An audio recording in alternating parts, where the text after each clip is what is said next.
मुनिनाथ। आदि व्याधि अगमग मिटे, तुम पद में मम मान। चरण शरण आपके, तारण तरण जिहाज। भवदधि तट तक ले चलू, करुणा कर जिन राज। बोली मंडी बामोरा के बड़े बाबा आदिम तीर्थंकर आदिनाथ भगवान की। मूल नायक 1008 श्री चंदा प्रभु भगवान की। परम उपकारी संत शिरोमणि आचार्य गुरुवर विद्यासागर जी महामुनिराज की। परम पूज्य मुनि श्री 108 दुर्लभ साई निरंजन सागर जी महाराज की। बोले परम पूज्य मुनि श्री 108 संधान सागर जी महाराज की। नमोस्तु मनुष्य। पानी जो होता है खारा पानी, वो कितना ही पी लो प्यास बुझती है, कभी नहीं बुझती है। समुद्र में कितनी ही नदियां आकर मिलती है, लेकिन वो कभी तृप्त हो पाता है, 1 इंच भी ज्यादा बढ़ नहीं पाता है। ईंधन में कितनी भी लकड़ी डालते जाएं, अग्नि में कितना भी ईंधन देते जाएं, क्या अग्नि कभी शांत हो सकती है? सब राख हो जाता है, खाक हो जाता है। इसी प्रकार से हमारे सामने भी यदि 3 लोक की संपदा भी रख दी जाए, तो ये मन है ना, इसकी कभी तृप्ति नहीं होगी, कभी भी इसकी इच्छा की पूर्ति नहीं हो पाएगी। इच्छा आकाश समाना, आकाश के समान अनंत है, अनंत इच्छाएं रहती है, एक के बाद दूसरी चलती रहती है। इसका कारण क्या है? कारण अपन ने जाना मोह। हाँ, मोह संवृतम ज्ञानम, मोह से ढका हुआ ज्ञान, जो मोह जो उसके ऊपर आवरण आ गया है वो, इससे हम पर को भी अपना मान रहे हैं। मोह से हम जो है बहुत, मोह से यदि रहित हो जाएं, तो छोटे होने के बाद में भी बड़े बड़े काम कर सकते हैं। और जब मोह से सहित हो जाते हैं ना, तो बड़े बड़े भी होने के बाद में भी हम कुछ नहीं कर सकते हैं, कुछ नहीं कर सकते हैं। और ये हमारी मिथ्यामति या मिथ्या धारणा के कारण ही है। अज्ञान जो है उसमें मूल कारण बना हुआ है। जब तक उसको सही नहीं कर पाएंगे, तब तक मोक्ष मार्ग में आगे भी नहीं बढ़ पाएंगे। पूर्णमती माता जी ने भी पूजा की पंक्तियों में बहुत अच्छी लाइनें लिखी है ना, 9 देवता में, कि जिनको अपना माना उनसे ही दुख पाया, फिर भी क्यों राग किया, यह समझ नहीं आया। मतलब जिनको अपना मानते हैं, भजन में तो अच्छे से गा लेते हैं, तेरा ही बेटा तुझको आग लगाए रे, हाँ, जीवन है पानी की बूंद कब मिट जाए रे। लेकिन इसको वास्तव में मानना बहुत कठिन है, क्योंकि यही जो है पर में आपा बुद्धि, आत्म बुद्धि ही हमारे पतन का कारण बनी हुई है। अनादिकाल से उसी ओर हम जा रहे हैं। इनके अंदर अपनी आत्म बुद्धि हम रखते हैं। जिनको अपना मानते हैं वो कौन कौन है? आचार्य भगवान यहाँ कारिका में कह रहे हैं, पूज्यपाद भगवान संबोधन दे रहे हैं कि किस किस को आप अपना मान रहे हो, जिनको अपना माना। तो देखो क्या कह रहे हैं, वपुर ग्रहम धर्म दारा पुत्रा मित्राणि शत्रवः सर्वतान्य स्वभावानि मूढ़ स्वानि प्रपद्यते। अध्यात्म में गाली देके बोल रहे हैं। कौन? आचार्य पूज्यपाद।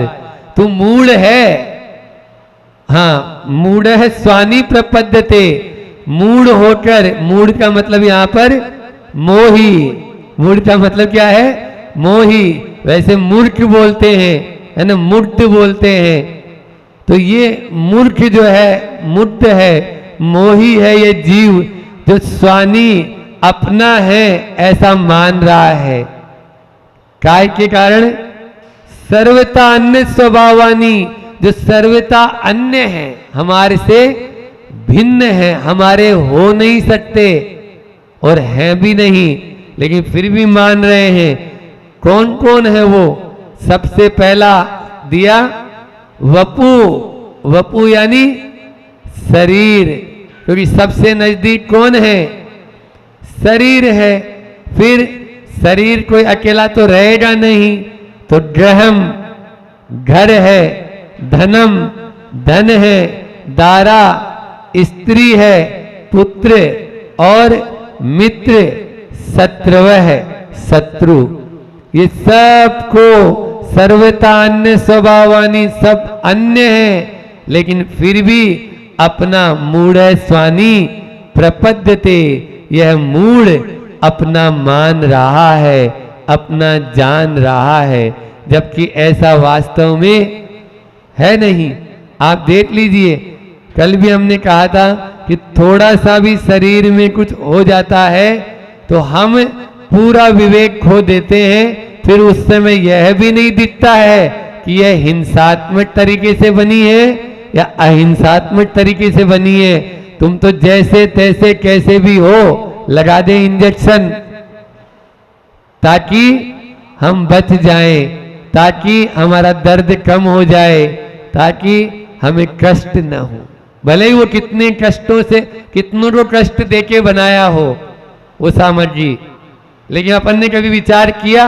बोलो, कभी भी कोई भी अस्पताल में जाने के बाद में वो ये नहीं देखता है कि ये क्या है। हाँ, अब अस्पताल में तो जाने दो, घर में भी नहीं देखते हैं। घर में आ गई तो बस अंदर जाने से काम है कि कैसे भी इसको अपन खा लें, बल्कि इस जीभ के चक्कर में, स्वाद के चक्कर में हम कितना अनर्थ और करते चले जाते हैं। ये हमें सोचना है कि किस प्रकार से हम बच सकते हैं। ये सातों जो बताए हैं, चाहे वो शरीर हो, चाहे वो घर हो। घर भी आप देखो, घर काराग्रह वनिता बेड़ी होती है ना, और परिजन जन रखवारे। रखवारे रखवारे हैं वो, है ना। उनको पुलिस की उपमा दी है, घर वालों को पुलिस की उपमा। क्यों? कहां जा रहा है, किधर से आया है, क्या करके आ रहा है। जैसे वहां पर होता है ना पुलिस चौकी में, तो वैसे इंक्वायरी होती है पूरी। तो परिजन जन रखवारे हैं ये। हाँ, इस तरह के। और घर हम और उधार लेके, कर्जा लेके, ऋण बोलते हैं, लोन बोलते हैं। भले ही नमक का त्याग नहीं हो, लेकिन लोन तो ले ही लेंगे बोले। वो तो महाराज जी हम तो उसमें भी लोन मिला के खाते हैं, और ये वाला लोन भी जब मिल ही रहा है सरकार से तो ले लेते हैं। और जो देखो उसको क्या बोला, कारागार बोला। घर को क्या बोला, घर कारागार। और वनिता बेड़ी, ये जो है बेड़ी है। स्त्री क्या है, बेड़ी है। कोई भी उच्छृंखल बालक होता है और 20-22 साल का हो गया तो बड़े बुजुर्ग कहते हैं इसका पांव बांध दो। काय से? हमने सुना है, हम तो बंधने के पहले ही भाग गया है। बोले पांव बांध दो, ऐसा बोलते हैं उधर। तो पांव बांध काय से? बेड़ी से। हथकड़ी में तो फिर भी आदमी भाग सकता है, लेकिन पांव की बेड़ी में नहीं भाग सकता है। आप गाय वगैरह को देखो, जो थोड़ी सी सींग वींग मारती है या थोड़ी सी होती है उच्छृंखल, उनके भी पांव में ऐसे क्रॉस करके बांध देते हैं। हमने गौशाला में भी देखा। मैंने बोला भैया इसको क्यों बांध रखा है? बोले महाराज ये बहुत ज्यादा उद्यम मचाता है, ये हाथ ही नहीं आ पाता, एक बार छुटता है एक बार बाहर चला गया तो फिर हम परेशान हो जाएंगे, ये हाथ नहीं आएगा। तो ये स्थिति होती है। हमारे बाबा जी थे ना, शांतिलाल जी बाबा जी थे, हमारे साथ रहते थे, रूम पार्टनर हमारे साथ में ही 10 प्रतिमाधारी। तो वो कहते थे 7 फेरे हुए और 50 साल की सश्रम कारावास सुनाई देते हैं। जैसे ही 7वां फेरा पूरा हुआ तो वहां से सुनाई होता भैया अब दोनों का 50 साल की सश्रम कारावास है, जिसमें श्रम भी करना पड़ेगा। आप ऐसा नहीं फ्री फोकट में जेल में बंद हो जाएंगे तो मिल जाएगी, जेल तो है ही, जेल के साथ में श्रम भी आपको करके देना है, उसका भी निर्वाह करना है, वो आपका निर्वाह करेगी। इस तरह से दोनों एक दूसरे के साथ में चलेंगे। ये होता, अब आप छोड़ नहीं सकते कि अब बाबा जी बन जाए हम, या अब महाराज जी बन जाए, माता जी बन जाए, अब कुछ नहीं, अब बीच में नहीं छोड़ सकते हैं। अब तो आपने बांध लिया है, एक कॉन्ट्रैक्ट जो अनुबंध हुआ है उस अनुबंध को, हाँ, जब पुत्र या जो अपना दायित्व है उसको पूरा करके आप आगे बढ़ सकते हैं। निश्चित रूप से यही हो रहा है, हम लोग इसी में ही चल रहे हैं। इस आप देखो, यानी घर जो है अच्छे से, मैं बोल रहा था ना, लोन लेके बनाते हैं, अच्छे से अच्छा घर बनाना चाहते हैं। जो जितना बड़ा घर बना रहा है वो उतना ही बड़ा जेल बना रहा है। जिसकी छोटी कुटिया है वो छोटे ही जेल में बंद है, और जो बड़े घर में रह रहा है तो बड़े जेल में। हम नहीं बोल रहे, आचार्य भगवान बोल रहे हैं, आपको बुरा तो लग रहा होगा, लेकिन कोई बात नहीं है, वो लग जाए बुरा, ताकि आप उस जेल से बाहर निकाल के फुर्र से उड़ जाए उस तोते की तरह, है ना। वो तोता सोचता है कि कब ये पिंजड़े का पंछी बाहर हो जाए, लेकिन ये पंछी बैठे हैं इतने सारे, कब पिंजड़े के बाहर होंगे। ये तो पिंजड़े में ही आनंद मान रहे हैं। अभी तो इंटीरियर डेकोरेशन नहीं हुआ महाराज। आपने ये क्या देखा है, अभी बेटे की शादी होना है तो इंटीरियर का काम भी होना है, बहुत सारा होता है, नहीं होता है, और उसमें जेल को ही सुंदर बनाने में लगे हुए हैं। कैसे होगा कल्याण, हुंडी जाली है, कैसे हो भुगतान की हुंडी जाली है, पूरी की पूरी हुंडी जाली है, तो कैसे भुगतान हो जाए बताओ, कैसे टिकट मिल जाए आपको। इसलिए अपने आप को पहचानो। और यदि मैं तो कहता हूं कि आप लोगों को देखो, कोई भी ज्ञान होता है ना, सही ज्ञान, सम्यक ज्ञान, वो नए के आधार पर कथन करता है। तो आप इसको भी अपना मान लो, चलो मेरा है या मैं इसका हूं, ऐसा मान लो। लेकिन 2 नए होते हैं, निश्चय नय और व्यवहार नय। निश्चय नय से तो अपनी आत्मा को ही अपनी है, थी और रहेगी, लेकिन व्यवहार नय से हम जब व्यवहार में आए तो इनको सबको, चाहे वो शरीर है, चाहे वो घर है, चाहे वो स्त्री है, चाहे वो धन है, चाहे वो पुत्र है, चाहे वो शत्रु है, चाहे वो मित्र है, इन सबको भी आप अपना मान सकते हैं। लेकिन कब? व्यवहार न से, ये निश्चय न से आपके कभी भी नहीं हो सकते। इसलिए इस मोह पर अंकुश लगाने की जरूरत है। जिस प्रकार से हाथी को अंकुश से, ऊंट को नकेल से, और घोड़े को लगाम से, और गाड़ी को ब्रेक से आप नियंत्रण में रख पाते हो, वैसे ही इस मोह को संयम से नियंत्रण में रख सकते हैं। संयम रूपी इस पे नकेल लगाओ, इस पे लगाम लगाओ, इस पे अंकुश लगाओ या इस पे ब्रेक लगाओ, तभी हम इस मोह पर विजय प्राप्त कर सकते हैं। नहीं तो यही हमारे पर विजय प्राप्त कर ले। विजय तो आया है आज बमीठा से, हाँ, लेकिन विजय तभी प्राप्त कर पाएंगे मोह पर जब हम संयम रूपी अंकुश को ग्रहण करेंगे, संयम रूपी लगाम को चलाएंगे। एक एक इंद्रिय के वशीभूत होकर किस प्रकार से मोही जीव कहाँ चला जाता है। स्पर्शन इंद्रिय के वशीभूत हुआ हाथी इतना बलशाली होता है जिसको कोई पकड़ नहीं सकता है, लेकिन फिर भी वो आदमी ऐसा खुरापाती है, खुरापाती है और क्या, कि उस अच्छे से बड़े बलवान त्रिलोक मंडन हाथी को भी बस में करने की क्षमता ले आता है और वो हाथी स्पर्शन इंद्रिय के वशीभूत होकर गड्ढे में गिर जाता है। रसना इंद्रिय के वशीभूत होकर वो मछली, उस मछली का वो कांटा ही, आटे का कांटा ही उसके प्राणों का संकट बन जाता है। वो बोलती है मछली पर या तो आटा लगाते हैं या कुछ जीव भी लगा देते हैं, ये होते हैं ना इल्ली वगैरह आटे में, हाँ छोटे छोटे से। तो वो बोलते हैं, वो बोलता है कि मैं मरा तेरे लिए, तू मत मर मेरे लिए। मैं मरा तेरे लिए, तू मत मर मेरे लिए। यदि तू मरेगी मेरे लिए तो ऊपर खड़ा है एक और तेरे लिए, बाहर में। नहीं समझ में आया? समझ में इसलिए कि पानी में वो डाला तो वो पानी में जैसे ही डालता है तो वो जीव बोल रहा है, एक मछली उसको खाने के लिए दौड़ रही है, तो बोल रही है कि मैं मरा तेरे लिए, तू मत मर मेरे लिए। यदि तू मरेगी मेरे लिए तो ऊपर खड़ा है जो शिकारी है या जाल जो बिछा रखा है वो पकड़ने के लिए तुझे खड़ा है, इसलिए अपने आप को बचाओ।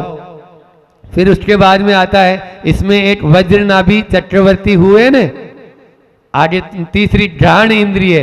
घ्राण इंद्रिय में भंवरा जो है, भ्रमर जो होता है वो अपने प्राण गंवा देता है।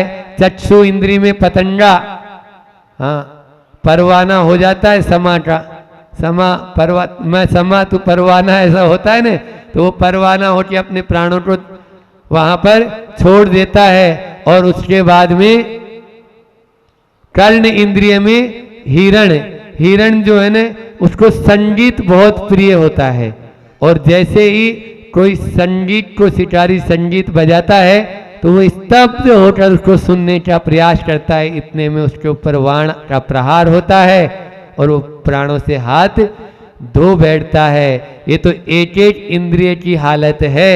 जो पांचों इंद्रियों में जो यानी वशीभूत है उसका क्या हाल हो रहा होगा। वैराग्य भावना पढ़ते हैं अपन, तो वैराग्य भावना में अंत में आता है कि उसका मुनि महाराज का उपदेश सुनकर उनको वैराग्य हुआ। कैसे हुआ पता है? वो भी वैराग्य भावना भी, कि वो वज्रनाभि जो चक्रवर्ती थे, भगवान आदिनाथ के पूर्व भव का ये वर्णन है। एक्चुअल में पारसनाथ भगवान के भी पूर्व भव में चक्रवर्ती थे, पारसनाथ भी, और आदिनाथ भगवान भी पूर्व भव में चक्रवर्ती रहे और दोनों का नाम वज्रनाभि रहे हैं। लेकिन यहाँ आदिनाथ भगवान वाली बात है, सहस्त्र कमल उनके लिए रोज लाया जाता था। एक दिन वो उस पर हाथ फेरते हैं, जैसे ही हाथ फेरते हैं तो उन हाथ में उनको कुछ चुभता है, और चुभता है तो वो देखते हैं ये क्या है। उसमें देखा तो भंवरा इतना बड़ा, और वो भंवरा जो है वो मरा हुआ है। तुरंत उनका दिमाग, उन्होंने अपना दिमाग दौड़ाया, ये यहाँ मरा कैसे? अच्छा, इस कमल में ये कल शाम को आया और सोचा कि आज रात भर मैं इसमें बंद रहूंगा तो इसकी पूरी गंध, इसका पूरा रस लेता रहूंगा और बड़ा आनंद आएगा इसमें रहने से। वह वहीं पर उसका श्वास घुट जाता है, दम घुट जाता है, श्वास रुक जाती है और मरण को प्राप्त हो जाता है। जो भंवरा लकड़ी को छेदने की क्षमता रखता है, वो क्या फूल की पांखुड़ी को नहीं छेद सकता था? छेद सकता था, लेकिन मोह के कारण, मोह जो है न स्वभावते, ये जो है ना सर्वता अन्य स्वभावानी मोहेन लभते नहीं, मोहेन संवृतम ज्ञानम, वो मोह के कारण उस स्वभाव को प्राप्त कर ही नहीं पा रहा है। ये सर्वता अन्य स्वभावानी, ये जो है ना, इस पद को आप बहुत याद रखें। अभी अभी हम जीवन कांड पढ़ के आ रहे हैं, उधर स्वभाव की चर्चा हो रही है कि स्वभाव को, पद की बात आई थी कि पद में कितने होते हैं, तो यहां पर भी ये 8 ही अक्षर हैं, 8 ही अक्षर हैं कि सर्वता अन्य स्वभावानी, सर्वता अन्य स्वभावानी है। ये जितने भी जो दिख रही है चीजें, चाहे वो शरीर को आदि लेकर और ये जितना भी बाहर में हमें जो कुछ भी दिख रहा है ये मैं नहीं हूं और मेरे भी नहीं है। यदि ऐसा गाढ़ श्रद्धान हम अपने भीतर बैठा लेंगे तो निश्चित रूप से उस मोह पर विजय प्राप्त हम करने में सक्षम होंगे। आचार्य श्री जी ने इसका जो पद्यानुवाद किया है उसको अपन लेते हैं। धन तन केतन वतन उपावन, मात पिता सुत सुता अरे, परिजन पुरजन सहचर अनुचर, अज्ञे चर रिपु तथा रहे।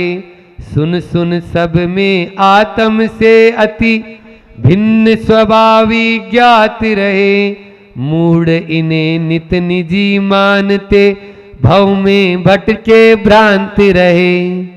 मूढ़ जो है ना इसको निजी अपने मान रहे हैं, इसलिए वे भव में भटके भ्रांत रहे, भव में ही भटक रहे हैं। अनादिकाल का यह हमारा जो भटकन जो चल रही है इसी मोह के माध्यम से चल रही है। किस प्रकार से हम इस मोह को छोड़ें, इन्हीं बिंदुओं की चर्चा चल रही है। आचार्य पूज्यपाद स्वामी भी छोड़ने वाले नहीं, अभी तो और आगे कल एक कारिका बहुत ही जो प्रिय कारिका रहती है वो भी कि किस प्रकार से हम विभिन्न दिशाओं से आकर मिल जाते हैं और फिर कैसे बिछुड़ जाते हैं, लेकिन फिर भी अपने मोह को कम नहीं कर पा रहे हैं, गाफिल उसमें हो रहे हैं। इस मोह को अपन दिन प्रतिदिन थोड़ा थोड़ा कम करें। जितने जितने अंशों में कम करेंगे उतना उतना मोक्ष के नजदीक पहुंचते चले जाएंगे।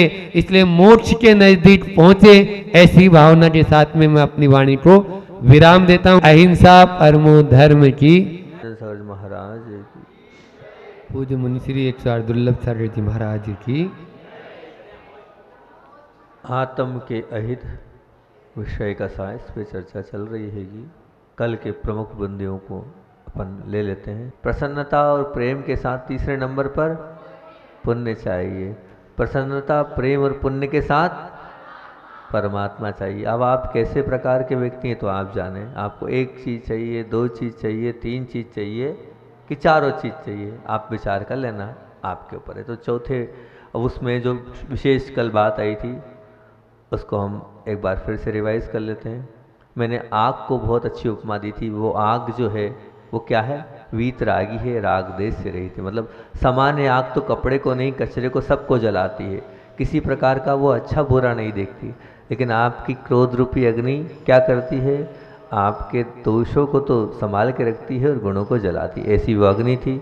फिर उसके बाद मृत्यु के पश्चात हमें अगर अपने अगले जन्म को साक्षात परमात्मा के सानिध्य का सद्भाग्य अगर प्राप्त करना है तो क्या करना पड़ेगा? इसी जन्म में हमें आरक्षित करना इसी जन्म से हमें आरक्षित भी करना है अगले जन्म के लिए। तो क्या हमारे पास होना चाहिए?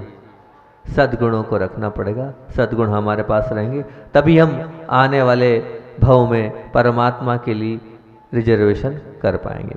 फिर उसके बाद क्रोध विनाशक अवश्य है परंतु प्रभावक है, पर प्रभावक के साथ साथ क्या है? पुण्य का अभावक है। उसके बाद बोली थी हमने बात, बहुत प्रमुख बात, कल का विशेष चिंतन था कल का।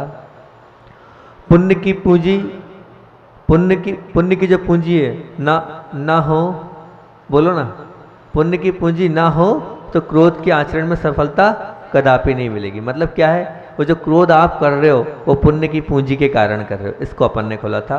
और अंतिम बात बोली थी, क्रोध करने के कारण भले कितने ही सच्चे हो फिर भी क्रोध का परिणाम तो क्या होगा? अच्छा नहीं होगा, सदा दुखदायी ही होगा। इस प्रकार से कल तक की बात थी। आगे चर्चा करते हैं अपन। कल मैंने आपके सामने कहा था अपन बहुत दिन हो गए क्रोध पर चर्चा करते हुए, अभी तो और कल और चिंतन आ गया तो और चलेगा आगे। पर मैंने कहा था कुछ स्थानों पर आपको कम से कम पूरा त्याग नहीं कर सकते हो, कुछ स्थानों पर त्याग कर दो। सब जगह नहीं कर पा रहे हो, मत करो, कोई बात नहीं, ठीक है। आपके साथ क्रोध लगा हुआ है और आप छोड़ना नहीं चाह रहे हो, पर मैं तो इतना कह रहा हूँ कुछ स्थानों पर तो त्याग कर सकते हो। 20 बार इतनी अपेक्षा तो मैं रख सकता हूँ ना, रख सकता हूँ ना। हम अपेक्षा क्या, आप अगर उपेक्षा करोगे तो मुझे विकल्प नहीं रहेगा। लेकिन फिर भी मेरा तो कर्तव्य है कि मैं अपेक्षा रखूं। 4-6 जगह हम क्रोध ना करें तो हो सकता है हम बहुत आगे बढ़ सकते हैं। सबसे पहला, जब हम घर से बाहर जाते हैं तो हमें क्रोध नहीं करना है। घर से जब हम बाहर जाते हैं ना, हमें क्रोध नहीं करना, चाहे जो हो जाए। अगर हम घर से बाहर जा रहे हैं, हमें क्रोध रूपी परिणामों से बाहर नहीं जाना है। सोचो, लोग जब बाहर यात्रा पे जाते हैं या क्या करते हैं, ज्योतिष से मुहूर्त निकलाते हैं कि अच्छे मुहूर्त में जाएंगे तो हमारे कब सब काम सफल होंगे। अब आप पहले ही कदम घर से बाहर निकल रहे हो और क्रोध के साथ अगर आपका कदम बाहर निकल रहा है तो निश्चित तौर से जो भी आप करने जा रहे हो वो होना ही नहीं है और होगा ही नहीं और हो भी नहीं सकता है। तो पहली बात कि हम अगर घर से निकल रहे हैं उस वक्त हमें क्रोध नहीं करना है। बाकी समय क्रोध तो करना ही है, लेकिन कब नहीं करना है, जब बाहर घर से निकल रहे हैं। दूसरी बात, जब हम घर में आते हैं उस समय भी क्रोध नहीं करना है। जब घर में अपन आ रहे हैं तब भी क्रोध नहीं करना है, क्योंकि बाहर का वो क्रोध लेके हम घर में अंदर प्रवेश कर रहे हैं तब भी नहीं करना। देखो, आपका जब गृह प्रवेश होता है तब भी आप किसकी शरण में जाते हैं, ज्योतिषाचार्य की शरण में जाते हैं और वहां जाकर ज्योतिषाचार्य से पूछते हैं कि अब हम गृह में प्रवेश कर रहे हैं, नए गृह में प्रवेश कर रहे हैं, तो आप गृह प्रवेश का मुहूर्त दो। बोलते हैं कि नहीं, बताओ, होता है ना आपके साथ ऐसा? बिना कोई मुहूर्त के गृह में प्रवेश किया है? नहीं किया। कोई पुराने मकान में भी शिफ्ट होता है ना तो गृह प्रवेश का मुहूर्त पूछता है। तो अब हम जब गृह में प्रवेश करें, ये मान के चलना अब तो हमारा गृह प्रवेश है, रोज नया नया घर बन रहा है। क्यों महाराज जी, क्यों? क्योंकि हमारा एक सिद्धांत है। क्या सिद्धांत है मालूम है? हमारे यहाँ प्रत्येक वस्तु के अंदर, प्रत्येक पदार्थ के अंदर परिवर्तन हो रहा है, क्योंकि उत्पाद व्यय ध्रुव युक्तम सत, उसमें कुछ ना कुछ व्यय हो रहा है। वो जो घर में आप गए थे ना, सुबह निकले थे, शाम को जब पहुंचो ना, वो नया घर है। वो कौन सा घर है? नया घर है। आप कहते हो ना, हम जब नए गृह प्रवेश, नए घर में प्रवेश, वो नया घर है। ये मान के चलना, जब भी आप घर में जा रहे हो तो वो नया घर है और नए घर में प्रवेश करते वक्त क्रोध करना चाहिए क्या? नहीं करना चाहिए ना। तो फिर क्यों क्रोध कर रहे हैं हम? बिल्कुल नहीं। वो गृह प्रवेश नए घर का प्रवेश है, क्योंकि वो अगुर लघु जो गुण है उसके माध्यम से प्रत्येक पदार्थ में वो चट्टान एक जैसी दिखती है, लेकिन उसमें भी परिवर्तन आता रहता है। हर एक चीज में परिवर्तन है, परिवर्तन लिए हुए हर वस्तु है। तो वो जो आपका घर भी है ना, सुबह जो था वो शाम को नहीं है, उसमें परिवर्तन है, वो नया है। तो नया है तो आपको क्रोध नहीं करना चाहिए गृह प्रवेश के समय भी, ठीक है ना। पूरे मुहूर्त तो तभी कहलाएगा, क्योंकि आचार्य श्री बोलते हैं कि पंडितों के पास जाने की कोई जरूरत नहीं है। अगर कोई मुहूर्त में आपको कुछ करना है ना, जब मन की प्रशंसा हो, वही सबसे बड़ा मुहूर्त है। तो आपका गृह प्रवेश मन की प्रशंसा से होगा तो वो आपका आने वाला कल भी, और जब आप जा रहे हैं वो आपका अपने आप अच्छा होता चले जाएगा। तीसरी बात, ये ध्यान रखोगे ना आप लोग, बहुत अच्छी बात है। भोजन करते समय में कभी क्रोध नहीं करना। बाकी सब जगह कर लो क्रोध, लेकिन जब अपन भोजन कर रहे हैं तब क्रोध नहीं करना, क्योंकि अपन जब भोजन कर रहे हैं, अब वो जो भोजन के साथ हमारे, आपको मैंने बहुत सारे बताए थे कि जब हम किस प्रकार से क्रोध के नुकसान शरीर में होते हैं। अब भोजन कर रहे हैं तो वो विषैले तत्व भी हमारे भोजन के साथ जाएंगे, तो वो अनेक प्रकार की बीमारियों को हमारे साथ, हमारे पास प्रवेश कराएगा ही कराएगा वो भोजन। तो हमें क्या करना है? भोजन करते वक्त भी क्रोध को स्थान नहीं देना है। अभी हम भोजन कर रहे हैं, भोजन से पेट भरना, हमें क्रोध से भरना है क्या? हम तो भोजन करने बैठे हैं, है ना। रोटी दाल सब्जी चावल, इससे पेट भरना है, क्रोध से तो नहीं भरना है ना। इसलिए हम उस भोजन के समय भोजन करेंगे, बाद में अपन क्रोध को देख लेंगे, फिर कर लेंगे। उतनी देर तक शांति रखना है जितनी देर तक अपन भोजन कर रहे हैं। चौथी बात, आजकल बहुत चलने लगा है, वो सभी के पास है, वो मोबाइल पर जब अपन बात करें, काय पे? मोबाइल पर। तो वो मोबाइल पर कम से कम त्याग कर दें। किस परिस्थिति में सामने वाला है, अभी आप मिले नहीं हो, वो द्रव्य क्षेत्र काल भाव क्या था, अभी आप मिले नहीं। अभी आपने यहाँ पता किया और आप चालू हो गए। क्या किया ये आपने, कैसे हो गया ये आपने? तो कम से कम ये करो कि हम फेस टू फेस करेंगे। क्रोध करेंगे, मना ही नहीं है, लेकिन कब करेंगे? फेस टू फेस करेंगे। मतलब सामने वाला जो समक्ष होगा उसको समझेंगे, उसके भावों को समझेंगे, उसकी स्थिति को समझेंगे, फिर क्रोध करेंगे। मोबाइल पे क्रोध करने का त्याग कर दो। इतना ही कर लोगे तो बहुत सारी समस्या हल हो जाएगी। अधिकतर क्रोध मोबाइल पर ही होता है, मतलब मोबाइल पर क्रोध नहीं, मोबाइल से दूसरे पर क्रोध, ठीक है ना। अन्यथा मत लेना आप, ना मोबाइल के माध्यम से आप दूसरे पर क्रोध नहीं करो। ये छोटा सा नियम ये भी ले लोगे तो बहुत अच्छी बात हो जाएगी। कुछ कुछ स्थानों पर ही क्रोध का त्याग करा रहा हूँ, सब जगह नहीं करा रहा हूँ। क्रोध करने की तो छूट दे ही रहा हूँ मैं, हैं? तो कहाँ पर नहीं करना है, हैं? क्या? हाँ, तो घर आएगा जब सोच समझ के कर लेना। लेकिन अभी क्या मोबाइल पे आपको मालूम नहीं है क्या स्थिति थी, क्या परिस्थिति, समझो तो सही क्रोध करने के पहले, फिर करना क्रोध। मना थोड़ी कर रहे क्रोध करने के लिए। तो कब करनी करना है? सामने हो, नहीं होगी लड़ाई, नहीं सामने होगा तो सामने वाला अपना पक्ष भी तो रखेगा। सामने होगा तो सामने वाला अपना पक्ष भी तो रखेगा कि हाँ ये बात है, आप समझ भी तो सकते हो उस चीज को। ये सोचो ना आप। हाँ, ये क्या बात है, बहुत अच्छा। लखपति जी बोले बचाने वाले ही होंगे, चिंता मत करो। नहीं, बचाएंगे, चिंता नहीं करो। तो मोबाइल पे अगर त्याग कर दिया तो बहुत बड़ा हो जाएगा। मोबाइल से ही झगड़ा चालू होता है और कुछ नहीं। और फिर उसके बाद एक दूसरे को देखना पसंद नहीं करते, एक दूसरे को अपन बात करना पसंद नहीं करते। तो मोबाइल का त्याग करना है। और दूसरा क्या है कि उपकारियों के सामने कभी क्रोध नहीं करना। उपकारियों के सामने क्या, जिनने हमारे जीवन में बहुत उपकार किए हैं। कौन है? हमारे माता पिता, हमारे बड़े, हमारे गुरु। सब पर क्रोध करना, पर ध्यान रखना अपने उन बड़ों पर कभी क्रोध मत करना जिनने उपकार किया है, या जिनने माता पिता के अलावा भी हमारे जीवन में हमें ऊपर उठाने का प्रयास किया है और हमारा साथ दिया है, और उन कठिन दौरों में साथ दिया है जहाँ कोई हाथ पकड़ने वाला नहीं था, और उनने अगर हमारा हाथ पकड़ा है। जीवन में ध्यान रखना, उन उपकारियों पर कभी भी क्रोध मत करना। जिनने उन उपकारियों पर क्रोध किया है वो महापाप का बंद कर रहा है। अरे किस पे क्रोध कर रहे हो तुम? उस माँ पर क्रोध कर रहे हो जिसने तुम्हें 9 महीने कोख में पाला है, उस पर क्रोध कर रहे हो तुम। विचार तो करो। उस पिता पर क्रोध कर रहे हो जो पिता दिन रात मेहनत करके तुम्हें आज इतना बड़ा बनाया है, उस पर क्रोध कर रहे हो। सब पर क्रोध करना, पर जिन लोगों ने तुम पर उपकार किया है उन पर क्रोध मत करना।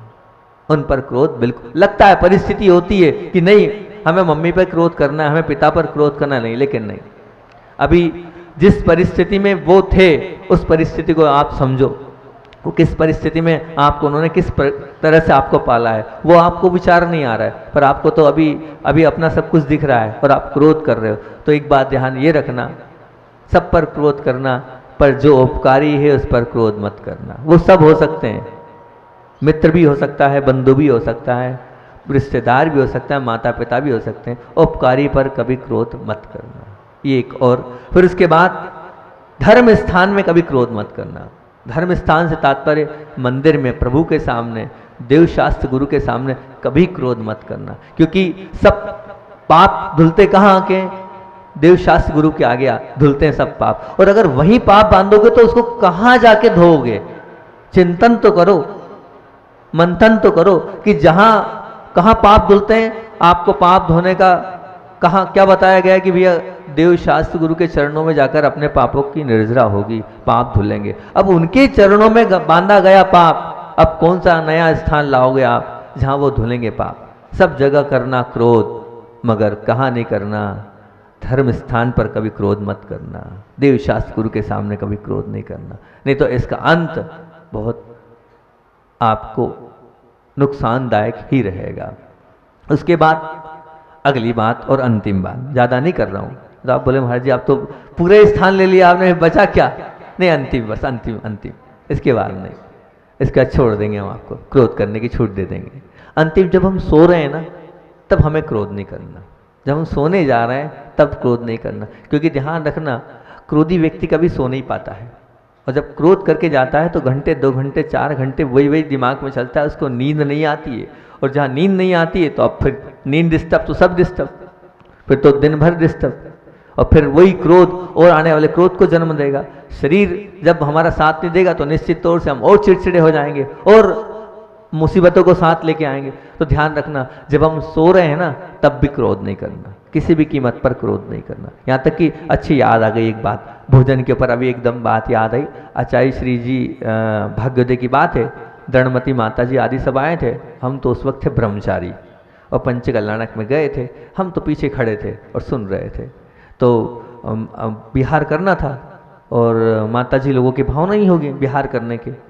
शायद पहला या दूसरा पंच कल्याणक था भाग्योदय का, वो उस समय की बात है। वो वहाँ 10, 12, 8, 9 पंच कल्याणक हो गए शायद, वहाँ जितने भी हुए।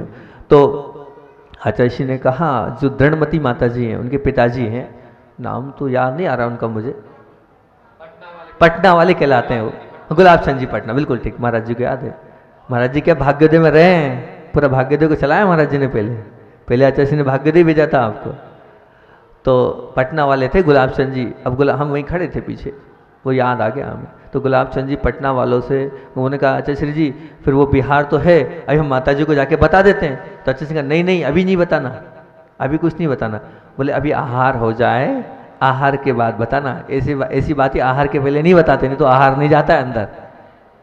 बोले अच्छा हाँ अभी नहीं, आहार हो जाए उसके बाद बता देना, यहाँ आपको ऐसे ऐसे आगे आगे जाना आएगा। मतलब देखो कितना ध्यान रखते हैं आचार्य जी। कोई बात हम लोगों को भी कोई बात है ना, वो आहार के पहले नहीं बताते, आहार के बाद बताते हैं।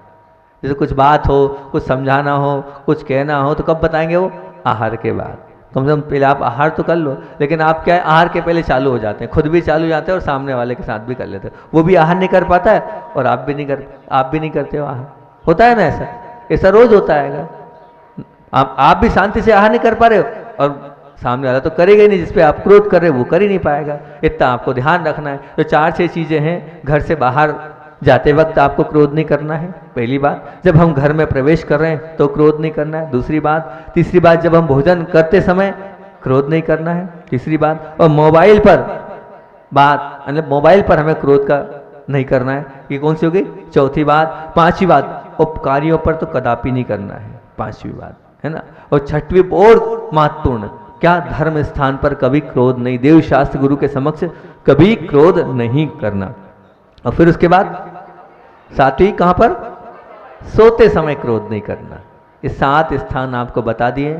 इन 7 स्थानों को आपको ध्यान रखना। हमें इन स्थानों पे किसी भी कीमत पे एनी हाउ कंडीशन क्रोध नहीं करना, नहीं करना, नहीं करना, नहीं करना। बोधि समाधि परिणाम शुद्धि शात्मोपलब्धि शिवशोक सिद्धि चिंता मणिम चिंतित वस्तुदाने त्वाम वंदमान शिवमान।